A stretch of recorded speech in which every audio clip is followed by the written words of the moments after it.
Well, hello again. Welcome back to the Alan Hudson podcast. Thanks very much for joining us. Before we introduce today's guest, uh, just a reminder for all of you out there that haven't yet subscribed, please like, follow, and subscribe on YouTube. And remember, if you've got any questions for Alan, pop them in the comment section, and we'll get him to answer your queries. So, on to today's guest. As you can see, it's Tony One, ex of Spurs and Birmingham City, and an array of clubs in America as well. Tony, welcome onto the podcast. Hello there, everyone. It's been It's a not long raining time. either. Been a long time, Tony. It's great to see an old face, and I remember first meeting you when we were both in the youth teams, and That's right, yeah. you're just a shade older than me, I would say. But you're older than me. I'm 77. Yeah, a couple of years older. Yeah. Yeah. And Well, the older viewers will probably remember Tony when he had a shock of blonde hair as a youngster. Yeah. What's happened to all that hair, Tony? I don't know. I think we've had a lot of bad wins lately. I've only lost it the last 2 weeks, the last fortnight. So let's go back to the beginning then. Obviously, you started off at Spurs. Tell us how it all began for you. I think I was over Hackney Marshes one Sunday or whenever it was, and I got picked up by who was the main scout then, Jimmy Walker. Well, he's passed away now a long time, but he got a lot of players back then in them days, and him and Eddie Clayton used to do the searching round, and I was about 13, I think. So ended up going there Tuesday and Thursday nights and being trained by a couple of the first team players, like Terry Medwin at the time, I think, Tony Markey. That's from the double era. And I ended up signing apprentice when I was 15. That was it, really.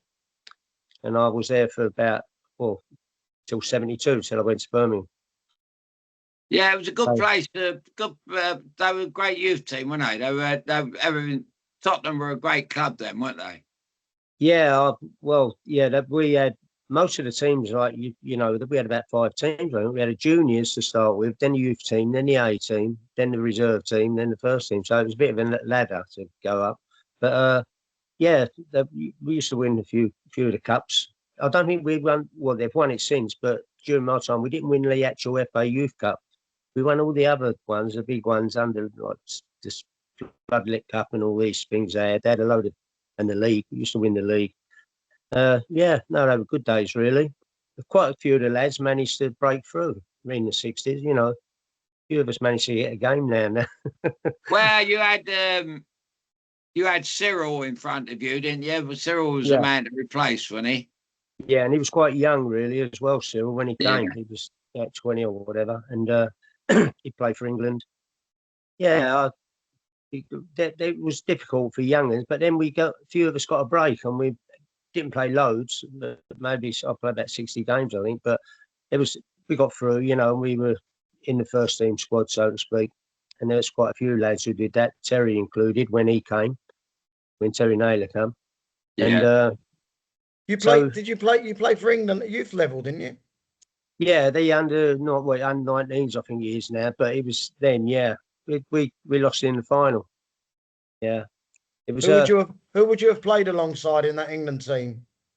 Well, there was people like Colin Todd, Joe Raw, Brian Kidd, Mickey Mills, Peter Shilton. Yeah, it was Bob Latchford. Not Bob Latchford, sorry. I said Joe Raw. Joe Raw was up front, yeah. But we had all of them, mate. Every player that was in the team had a career. There weren't one that didn't play. Yeah, it was quite good, really, yeah. But when you moved on, you had a few decent players at Birmingham, didn't you? Yeah. Well, we've had a few pass aways from the lads from Birmingham in my time recent, and I had likes of Trevor Francis, obviously, Bob Latchford, Bob Hatton, the players who had a bit of experience from other clubs. Yeah, Bobby Hope came at the same time as me from West Brom. Yeah, so there were some good players there, but we were capable of beating anybody and capable of losing to anybody as well, if that makes sense. But we stayed in the first division all through that time. So that was 72 to 78 when I went to America. So, and then Can we go back to the start of your Spurs career? And maybe recall your debut. It was against West Brom, wasn't it, in 1968? And wasn't there a bet with Terry Venables about you making your debut? Well, yeah, he said, because I played the first time when we went on tour after we won the cup in 1967 when we beat Chelsea. Oh, yeah. And we went abroad and I played it. That's the first time I actually played in that first team because Cyril was on tour with the under-23s. And so I played in all the games out there. I think it was in Switzerland we played. But when I came back, Terry said, this was in the June, like close season, the tour. And he said, you'll get in the first team before Christmas. And I just missed out. It was just after. So it would have been the year before, so to speak. It would have been 67. It wasn't. It was 68. And it was at the beginning of 68. Yeah, and Greaves, I think he was waiting for his 200th or 300th league goal.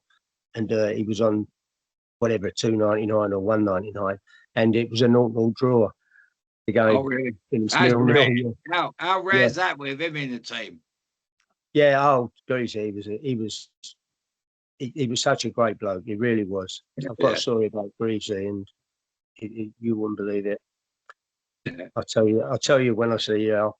I would believe it. He's well, he was a big thing at Chelsea when I was apprentice, but just before apprentice, he was the biggest thing of all time when he had them crazy debuts of his, didn't he? Where he scored in every one, and he scored it 5 in his last game at Chelsea and stuff like that. And always done it with a bit of class, He actually, when he got transferred, he went to West Ham, and Martin Peters came to Tottenham for money. And Greasy went to West Ham, and West Ham were playing away to Manchester City, who were Tottenham's bogey team in the later 60s. Never got anything out of Man City away from home. He went there with West Ham, who were lower. Pardon me. They were lower in the league. He scored 2 on his debut for West Ham.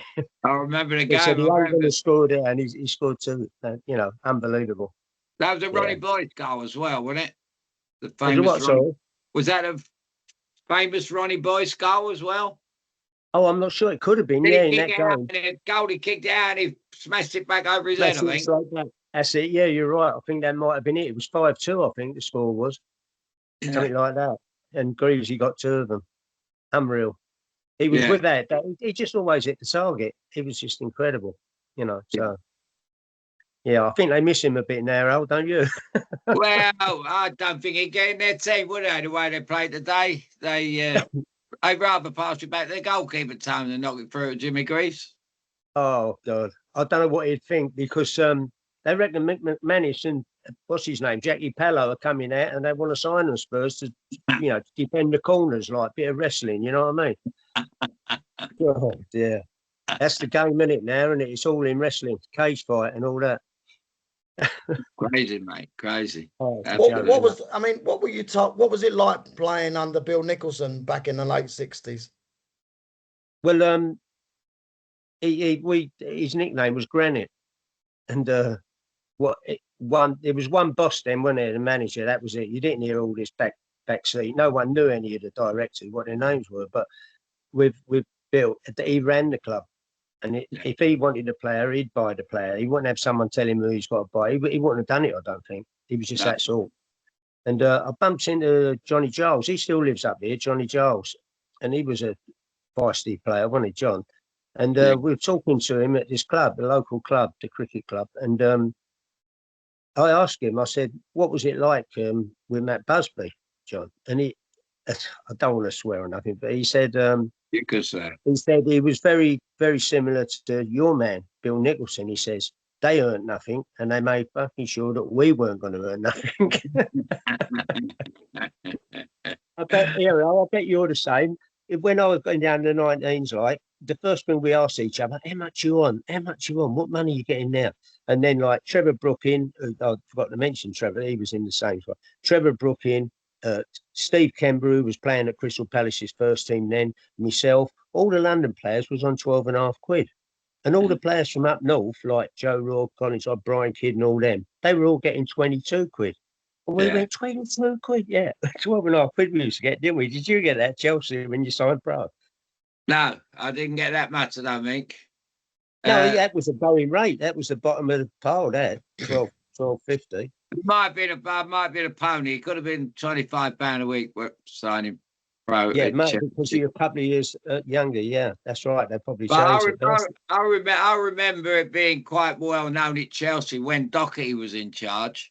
Oh, God, when they picked the England squads, he didn't want them to go. He didn't want his players to go. He would fake injuries and all that. He didn't want them talking to other players from other clubs, talking about how much they earn, because they're coming to see him when they come back. That's about right, isn't it? But that was his way of getting around that one. But we've had Stevie on once or twice. He seemed to be kind of pushed out of Tottenham, if that's the right thing to say. There's someone that played in such a good team there, and I mean, he's my age, Steve. I played against Steve at the World Sharp. For anyone who doesn't know, Al, just to let everyone know, we're talking about Stevie Perryman. Well, Stevie, I mean, when you talk about Stevie at Spurs, it's Stevie Perryman, isn't it? He's without doubt. I just can't believe that he's never really got the top job there. Well, he fell out, didn't he? He fell out with the owners and that for good reasons. I see Steve a fair bit now. I've been been places with him to do these chats with. He's good. He goes around, and he spoke to me about things. And Steve, I said, one record that will never go in football, Steve, you own. And he said, what's that? I said, 830 odd appearances for one. I said, no one in the history of the game can ever get to that. And you think, well, he did it, but he had to play something like 18 years non-stop without literally missing a game. Yeah. You couldn't do it now. And bear in mind, let's be fair, we've got more foreign players than English players now. And it's all about paying notes, isn't it, now? With all So, well, it's great, lads. When you've got 8 subs on the line, and stuff like that makes a game be a little bit. I think that's very amateurish rather than more professional. I think it's it's something you do on a Sunday team, wouldn't it? Well, like Sunday pub team, when all the boys have been out, you just line them all up on the side. So you 7 are on. You 7 are subs today. That they're more sober than you, but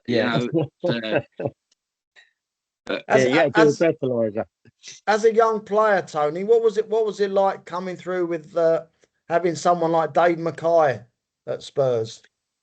Well, people always ask, and when they go back in time, who's the biggest influence for you in football? And I remember being asked it ages and ages ago before I knew about anyone else. And I met Graeme Souness at Trevor's wife's funeral. He came because Graeme played with Trevor in Italy. And we were talking because Graeme was at Spurs with me. And he said, who was the best influence for you, Tony? He asked me the question as well. I said, Dave Mackay. And he banged the table and he went, right on, he said. Everywhere I've been, I tried to tell him. And the reason he was an influence, Dave used to, when we played in the gym every day, it was all one touch, 5-side and all that. And if Dave was on your side, you were the greatest thing since sliced bread. But when you weren't, he let you know, And he was so, he used to say, does anyone want to stay behind after when we did pre-season training, go out on the pitch? And I remember putting my hand up, said, can I come with you, Dave? And when we were about 16, I suppose. And he said, right, what's your weaknesses? And I went through them all. He said, right, we'll sit and do this and we'll do this and do this. And he had me doing things. And I said, thanks, Dave, for doing it. But he was just a massive influence. And when Brian Clough came for him, and he went to Derby to suss it out, he came back and he told the lads, he said, they've got a couple of great players there. I'll make them. He said, one will get an England cap. And he did. It was the centre half, Roy McFarland. he said they've got two good fullbacks, and one was Ronnie Webster, and I played with Ronnie out in America. So Dave just had an influence on everyone, without a doubt. He was incredible for me. The lovely, Anyway. I knew Dave very well in the end because he was mates. He was Tommy Dockett's great pal. But there was one great story about in the Scotland, when they were in the Scotland squad.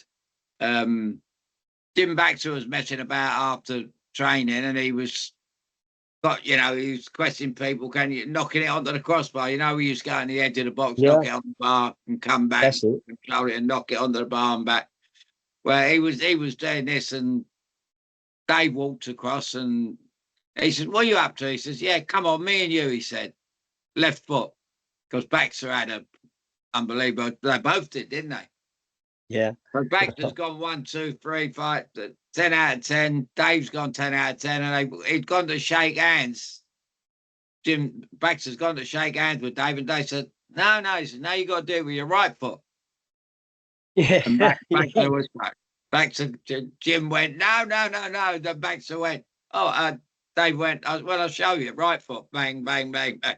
Yeah, all the time. He used to do that in the gym. We had little five-a-side goals, and he used to do that the length of the gym. Just chip the ball all the way down and hit the crossbar with it. And he always did it more than anyone else. He was phenomenal, really.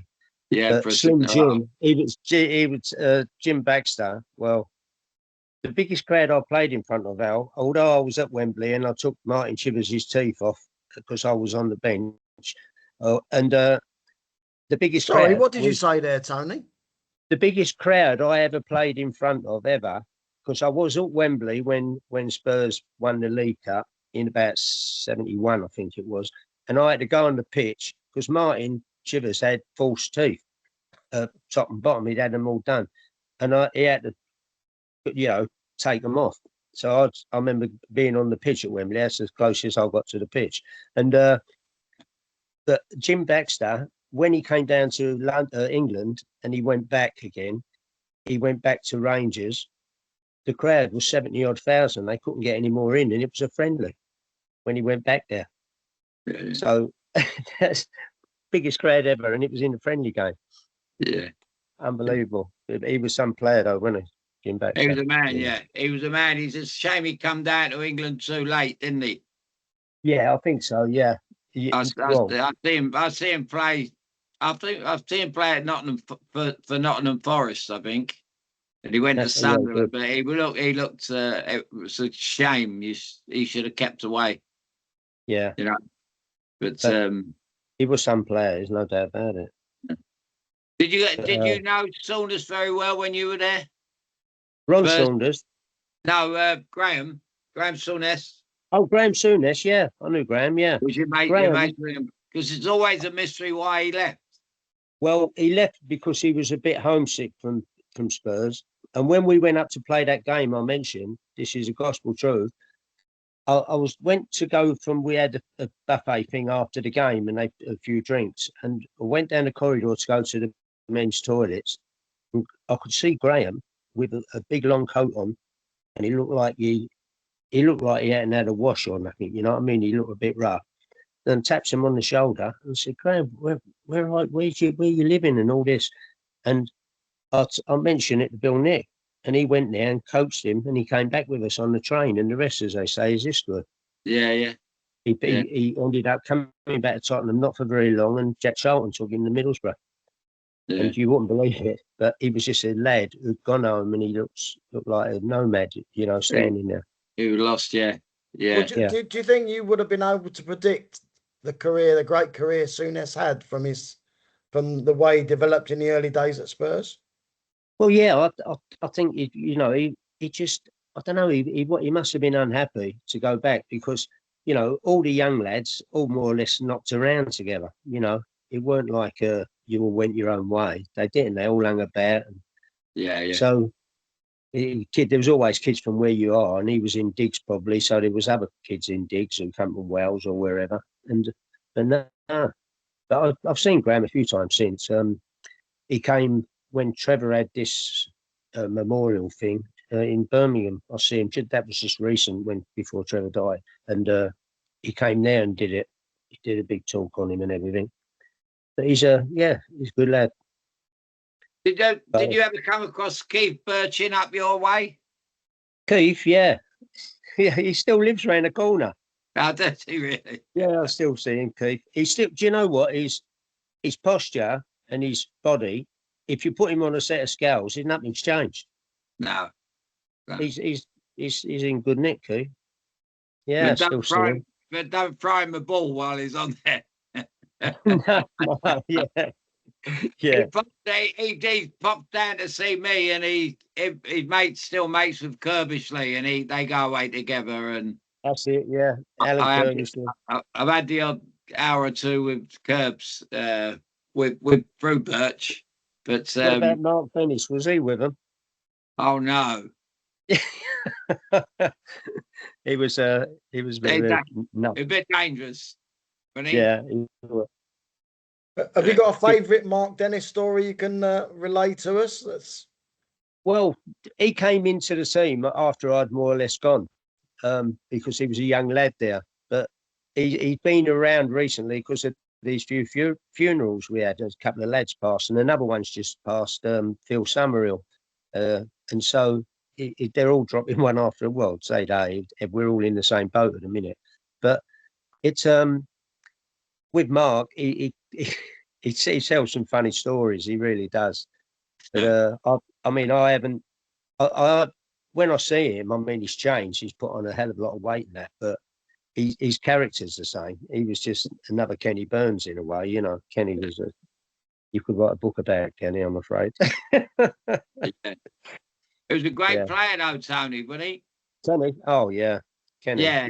He could play up front. He could play at the back. So he, you know, when he went to Notts Forest, Notts Forest with Cloughie, I thought Cloughie, he'll only last a week. Like the way Cloughie is, he got the Player of the Year award. I couldn't get my breath. Yeah, unbelievable. Yeah. But you know, he won it there. He won the European Cup there. Well, it's all about this.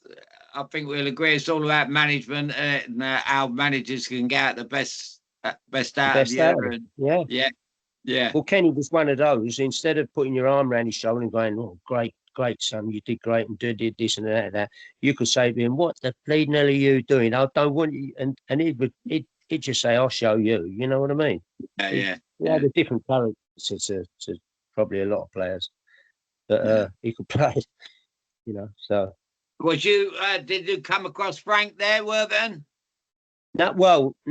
Again, I've met him a couple of times because he was still living in the place he lived in, Solihull. So no, I weren't there. He came during my years in America, but I've met him since coming back to the golf course when they had a golf thing or something on local, and he seemed a good lad. He seemed nice. He gets involved with a few of the others like Kirbishley and all them. Yeah. He was a great fella, yeah. Yeah, good player and all, wasn't he? Yeah, he was a good player. Do you ever remember that game on ice, Al? We had on ice at Leicester. It was ice. It was just solid. It was like an ice rink, and some guy had put up a brand new car. Tony, we can't see your face. Try and that's it. He put up a brand new car for anyone who could score the sixth goal if we were going to score 6. And this is Birmingham, and we were playing Derby on the Saturday at home, and we got to 5-1, and Willie Bell was the manager at the time, and he was moving his hands like as if he's got a steering wheel, and we didn't know what he was on about. Come in, we won the game 5-1, so it didn't happen. He says, "That guy put this thing out for you.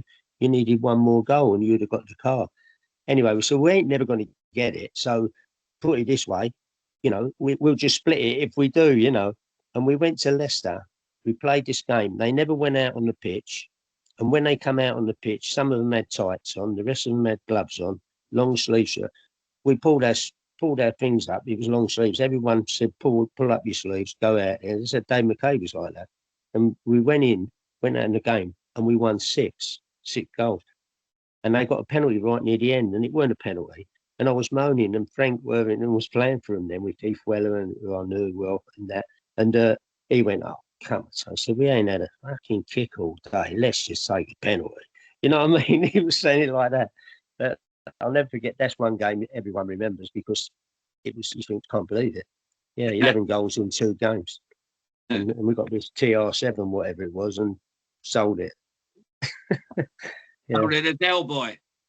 Yeah, Del Boy had it. Yeah, well, I was just wondering, the bloke never changed it for a Del Boy's car, like, you know, the old 3-wheeler. Going back to the end of your Spurs career, what prompted you to leave for Birmingham in 1972? Well, they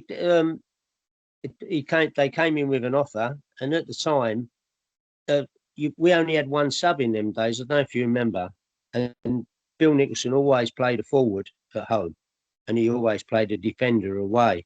And one season, because I could play a couple of different positions on the left side, and I was sub about 18 out of the 21 games, and Jimmy Pearce was sub about the same amount on the home games. So in the end, I think I left it 2 years too late. Really, I should have gone. Aston Villa come in about 1967 with the youth, after the youth thing, under the 19s, and he wouldn't let me go. I was under contract, and then kind of hung it out too long now. You know, it was just going with them, always in the squad, but you could only have one sub, like I say, and it was normally away from home that I'd get. And Cyril Knowles, I was on a better appearance, say, than the likes of the Jimmy Greaves and all the famous players, because what they earned a lot more money. You see, the highest money I was on at Tottenham was about 30 quid at the time, and I was on a massive appearance money if I played. And Cyril, bless him, you know, he'd give me a little wink near the end if they're winning, and I've just gone over on my ankle or something and come off. And once I went on the pitch, I got my appearance money. we played at Arsenal one night, and I was sub and away again, and we're playing and we're winning 2-0. And it's about half hour to go, and he's winking at me, Cyril, right? And I'm going, yeah, you're all right, steady on. And anyway, he comes off, and I go in, and they get a corner on the far side, and he comes over and bang, whoever headed it, I think it was John Radford then, and he headed the ball straight in the net. So I hadn't even touched the ball then, the corner was straight away. But we see the game out, and we won 2-1. I said, don't you ever do that again at that time of the game. But no, he was a diamond, Cyril, absolute diamond. They all were, really. Did you ever confront Bill Nick about the fact that you weren't getting enough starts at Spurs? I don't know, like, I didn't know, not because in them days there was no such thing as agents, was there, Al? There weren't no agents, so you've got, you know, even by the time I was at Birmingham, agents didn't exist. They came along just after, like, about 79 or something like that, when I was in America then, and agents really they hated them, the managers, didn't they? Because they went in and said, we want this, want that, or you'll see his contracts out. It became the players had to rubber the green then. Well, the managers could take liberties the likes of me and you, couldn't they? And you know, but they, you know, I think George Bessie had about 5 agents, didn't he? He went through them, like, you know, but especially later on when he used to rent himself out, George, at the end of his career, didn't he? He used to go and play all around the country and all that. But he was his own personal Harlem Globetrotter, George was. Yeah. But it went. Yeah, I mean, yeah. You beggars belief when you think, like, we used to walk in as younger players and go, well, you done well, you work your way up to this and you're doing that, we'll offer you another £1 a week and it's another year on your contract. You know, they drove a barrel, didn't they then? Well, you know, that's how it was. And then when we come in, I suppose they thought, well, he ain't cost us nothing, and we're getting a few quid for him. So they said, it's up to you. And I came up, travelled up the next day to speak to the manager, and he told me they'd just won the league and come up to the first division, and he signed Bobby O the same day. And he said, we really need to know because we're going to Italy for a pre-season or end of season tour, like, and so I signed there and then went back to the ground and signed. And when I got home, my dad couldn't believe it. I was telling my dad, I said, I signed for Birmingham, like, you know, that was it. Gone. Well, no one knows, do they? Once you sign that dotted line as apprentice, no one knows where you're going to end up, do they? You know? No, not really. No. Well, it must be hard. Well, when if I'd have been 15, I don't know if I'd have fancied like going to Scotland or Birmingham at that age, you know. But I was now 23. You know, I stayed there too long, I think. But good years at Blues. Like as I say, we stayed in the first division. That was the main thing. We were never going to win it, but it's good. So, did you two ever play? Did you two ever play against each other? Yeah, we would have done. Yeah, I would think 100%. Yeah, I kept away from Tony. I kept away. I remember Harry Redknapp that he was at this where Johnny played, and he went, "You're not playing right to me," because all it was in playing at say fullback, left back, is just kick them, give them one earlier doors, like, you know, the winger, and he was a bit of a greyhound, Harry. And I said, "No, I'm playing midfield, H. I'm playing midfield." He went, "Oh, that's all right then." And but no, it was a different. Everyone could tackle in them days. Now they're really late, aren't they? After tackles are just late.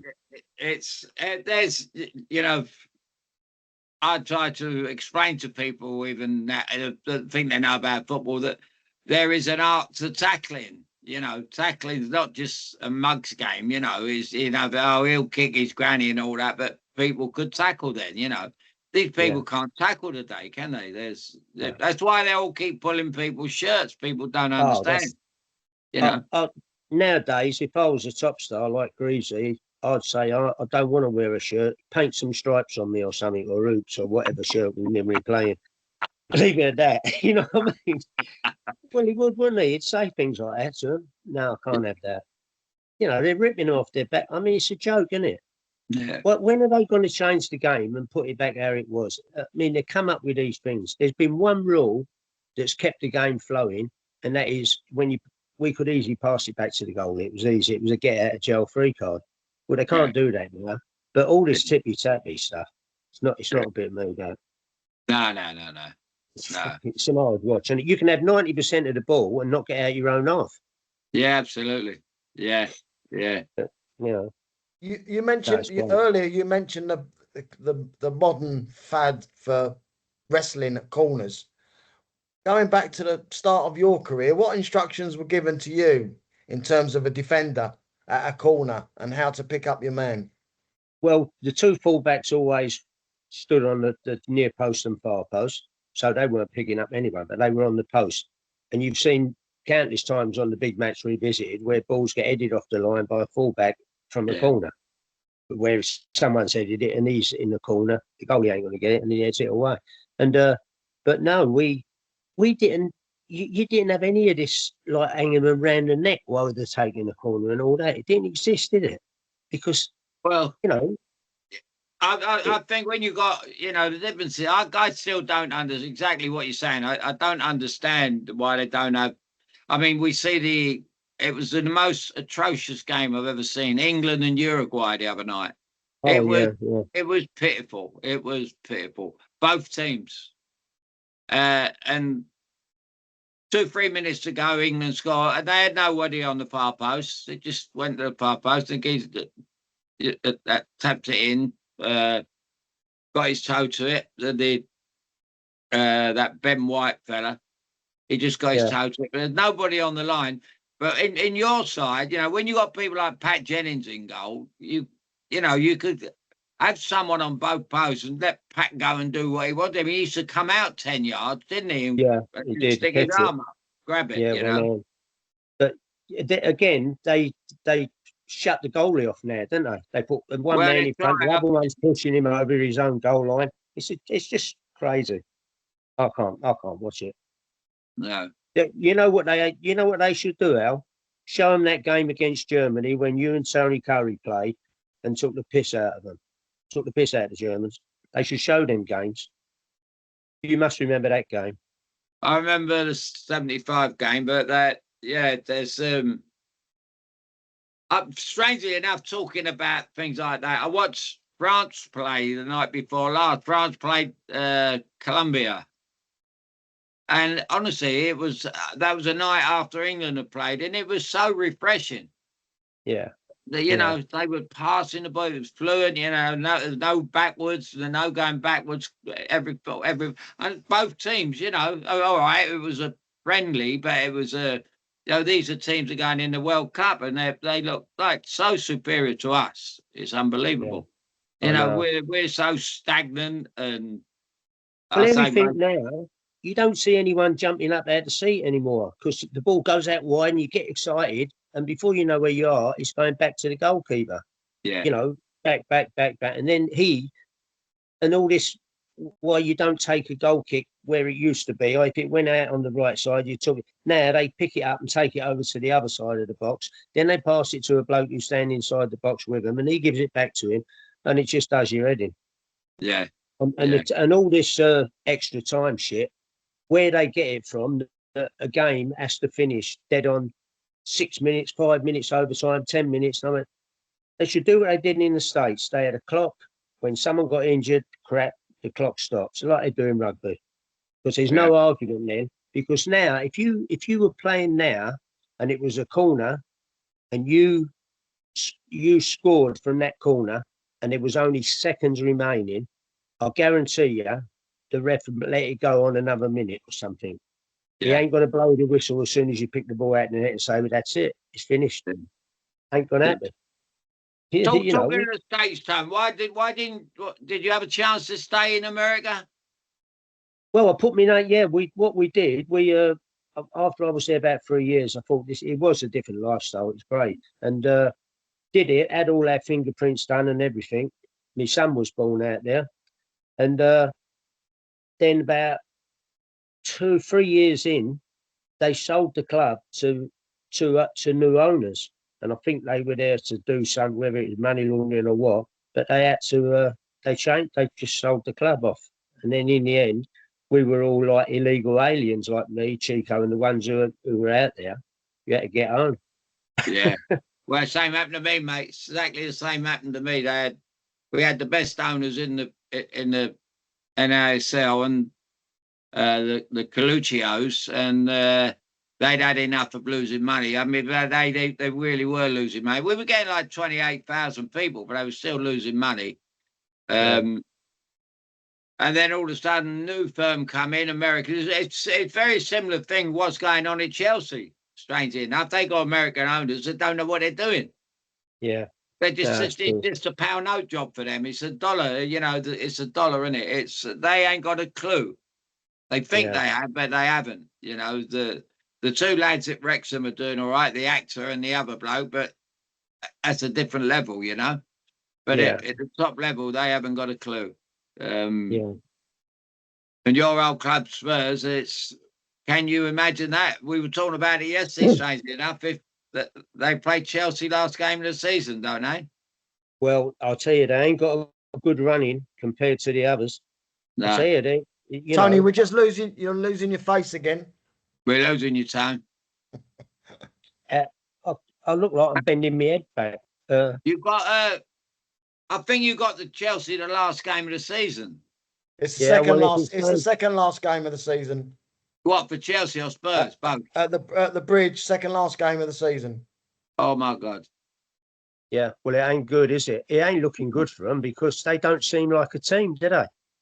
Well, the strange thing enough, they haven't got the kind of team that come straight back up either, because they haven't got too many that will really, because that championship is a tough league to get out of. Yeah, they ain't got a leader, have they? They ain't got a leader. No. You mentioned people like Dave Mackay, and he was probably the greatest leader, wasn't he? You know. Yeah, that's what I'm saying. You need someone. All the best teams have always had someone, haven't they? Yeah. You know, they've always had someone who can G them up a bit. Yeah, Not have to be physical, you know, in ways where you know, they stand out. Yeah. Arsenal had it in their days, didn't they? In their proper days. In fact, they had a few of them in the same team who could, run it for them. Yeah. But But the saddest thing for us is the quality's gone down and the money's gone up.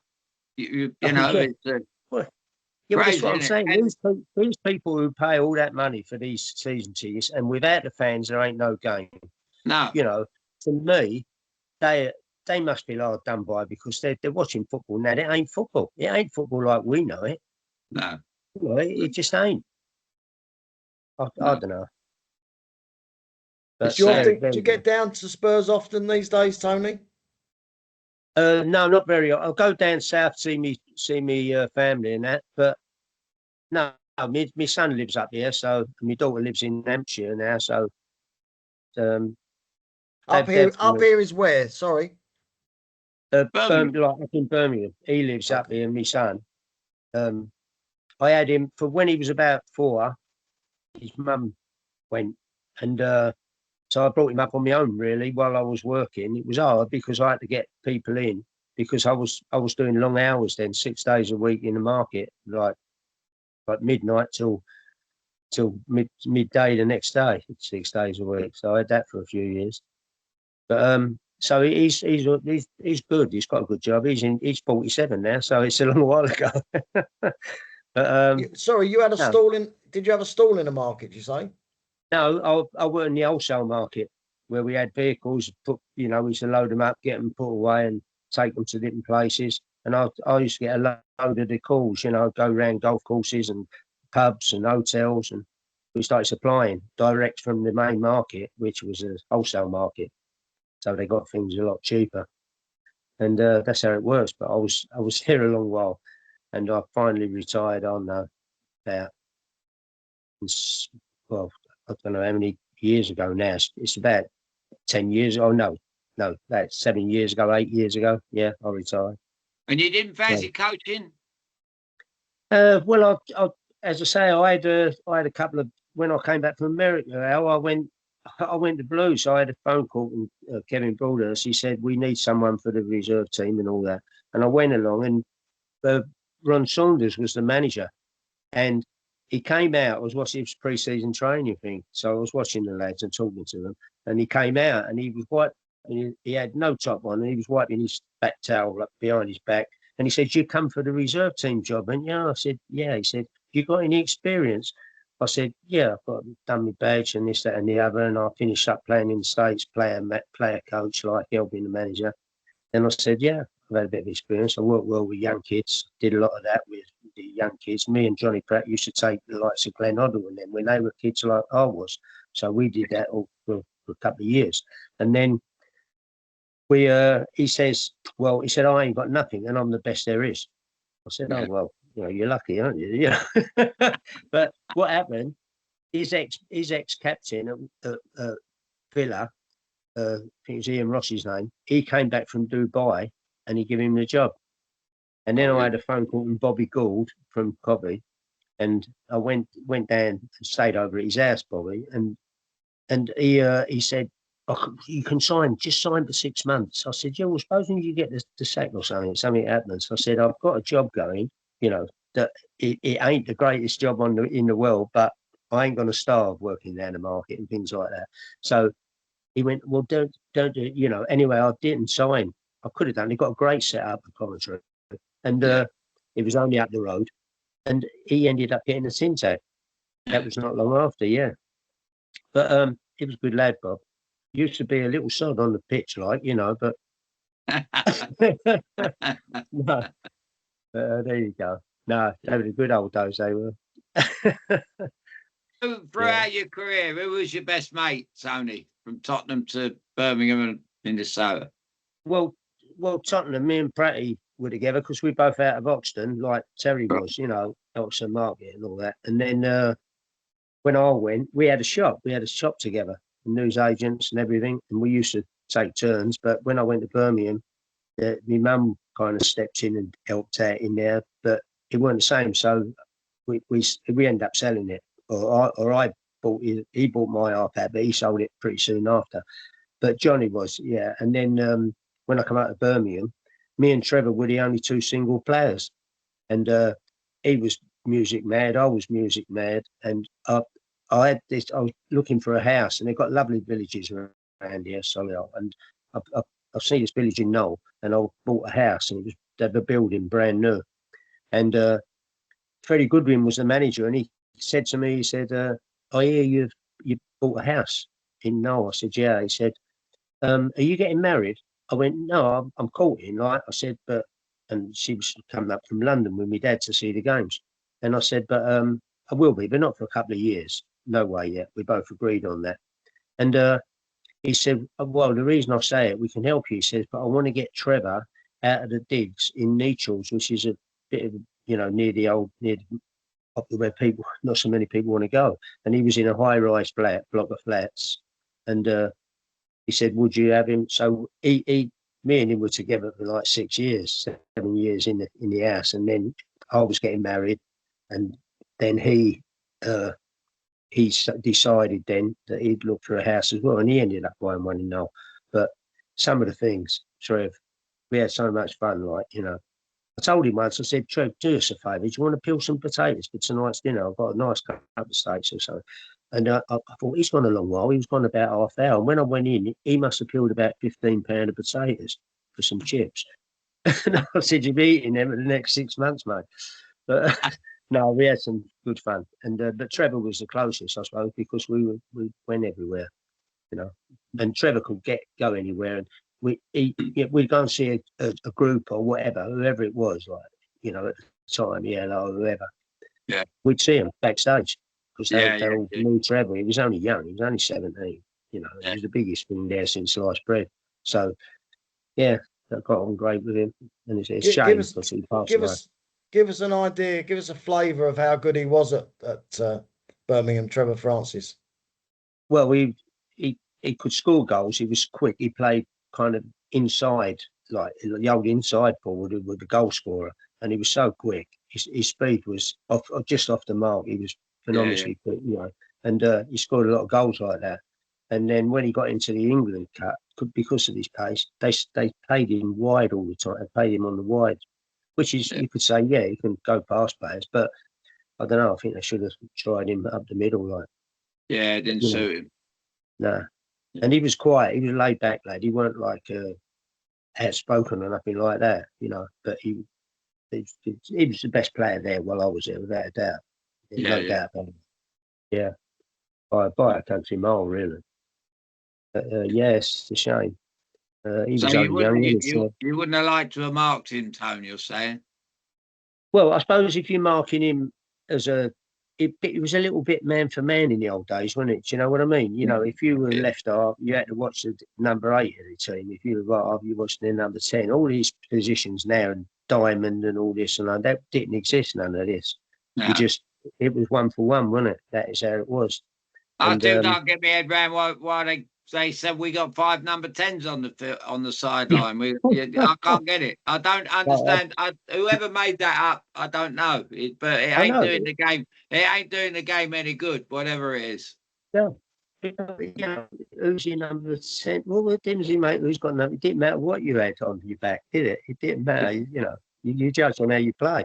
Oh, unbelievable! Some of the rules, all these things now, all the offside and all this crap. Oh, VAR. Yeah. They should all be shot. It's a great shame, mate. It's a great shame with when we get lads on and like yourself and myself to a degree.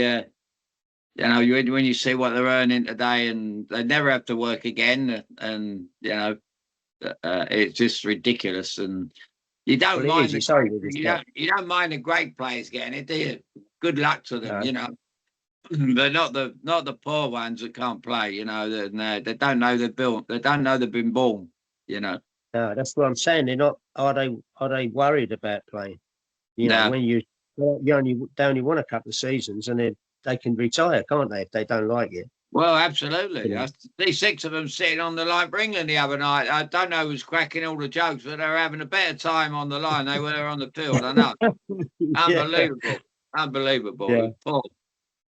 It is. I mean, it's all changed too much for me. The only thing I watched the goals on the night, like, you know, you see the goals just to see the goals, really, because you know they're going to edit most of it, and that's the main thing. You watch the goals, and that's about it. That's all there is. Yeah. But, Tony, before we bring the podcast to a close, and it's been really good having you on. If I was to ask you for one standout moment of your career, what would it be? I don't know. I've had a couple. There's a lot of games go past you that you don't remember. That you don't even remember being out there. Like if you see the program and you play, you go, don't remember that game. Martin Chivers, who's recently passed away. I had a friend phone me up who was a Spurs supporter, and back in the day, we were born in Oxon, both of us, and he said, Tone, I see Martin make his debut. You left 2 tickets for me at Sheffield, and he scored the winning goal. I said, Sheffield? I don't even remember playing. He said, no, you left us, me and my mate, 2 tickets, and we went up to Sheffield, and Martin Chivers scored the winning goal. I said, but no, the standout moments I remember in what to do with football in the game itself. Yeah. Well, I can remember the dirty games we had against Newcastle because I paid the price. But they got over the top. But what do you mean you paid the price? Well, one of them broke my leg. Okay. So that cost me a year. But no, that wasn't a thing. No, the things that stay in my mind are like the first time I ever played with certain players, that you see, you think, I never thought I'd be here. And when like Alan would know, when I went to America, when I first went, they were all out there, i.e. Johan Cruyff, Beckenbauer, Gerd Muller, Eusebio, the lot, you could name them all. The players you never dreamed that you were going to play against them, And by then, I'm a lot older, I was about 29, 30 or whatever I was. Yeah. But you still remember, I remember a lot of them games and having fun. Well, it's a difference to exactly the way the show's gone today. You were on the field with greatness, weren't you?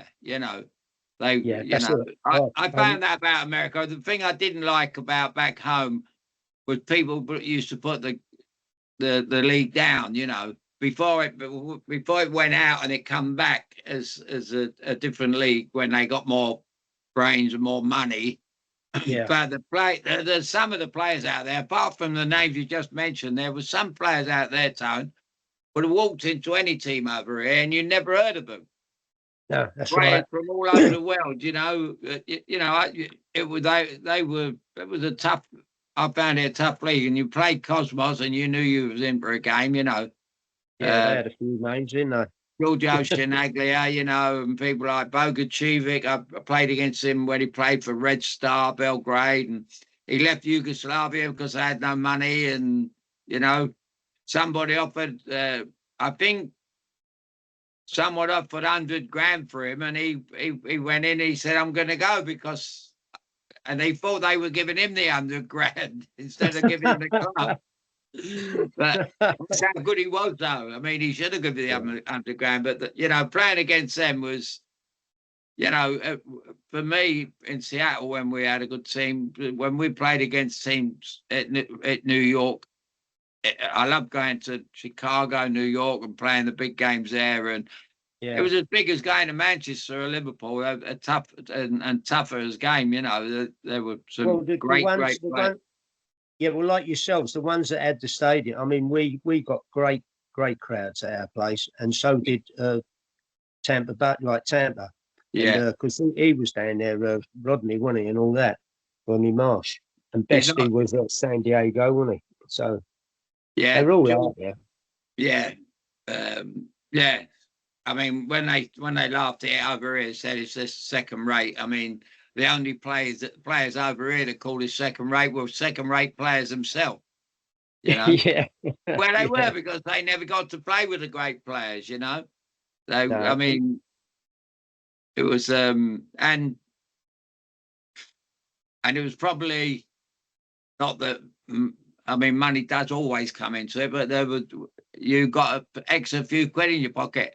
people don't realise in them days, there was $3 to the pound as well. So you got a good deal going over there, and Yeah, that's right. Yeah. they got No, better happy hour over there, Tony, than there is over there over here. yeah, no, it's true. Yeah, But yeah, going back to some of them, I mean, another big time in my life was playing against me boyhood hero.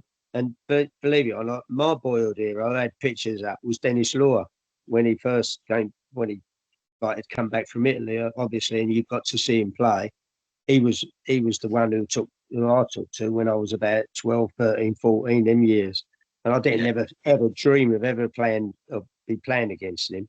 And when I broke my leg, him and Mike Summers, he was at Man City then, and I was coming off with him down the teams down under the tunnel part, and I was hobbling along, and him and Mike Summerby, who I used to have it off with Mike Summerby, he was another winger and he gave as good as he got, and they said, we've marked his name, and they both, Dennis Law one side, I mean, Mike Summerby the other says, we'll get him and all that.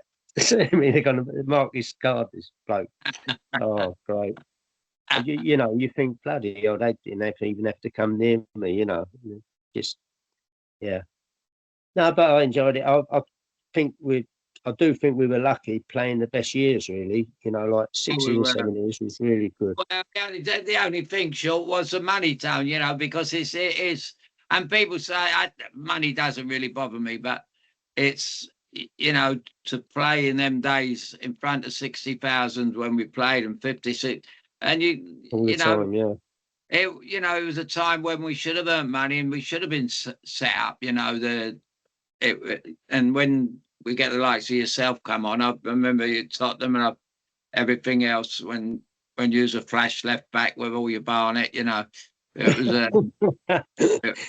usually you want to see people come out the game and not have to take a pub or something like that or do that, and it's very. And then nowadays, everybody was doing that, really. Everybody was going in the pubs. Even people like Frank McClintock won the double, and he had a pub in North London after. He couldn't afford it. That's weird. Yeah. But if you bump into any of my men up there, but if you bump into Keith Birchin up there, we'll make a deal. Make a deal with him. Say we'll go and see Al. Well, I will. I'll tell you what. I'll phone him up as soon as we finish. I'll phone Keith up. Because he's only up the road to me. Ring him up and say, because he comes down. He loves coming down. He's better off coming down with you because he gets lost going home. Yeah, he was good. Give him a call, Tony, and say, I've got his number. I'll give him a call. I'll tell him to look out for you as well. I will. I'll tell you what about Keith. He came out to the States for about 3 weeks where we lived and had the house, and he stayed over, and that year, that was 78 when I first went out there, and Charlie George came over for the summer, and Charlie was his boyhood hero. I said, I'm going to tell him. He said, no, don't tell him, because he's grown up now, keep him playing. He said, I don't want to make him feel old, so, but him and Charlie, I've got pictures of him on by the lakes and everything. Yeah, I'll tell him, I'll phone him up when I tell him I spoke to you. He won't get his breath. Well, yeah. Well, we must get together. Yeah, we will, mate. Brilliant, Tony. Thanks very much for joining us on the podcast. It's been a blast. Great to see you. Great to see you. Thanks, Al, and you, Tone. Thanks for everything, mate. Thank you.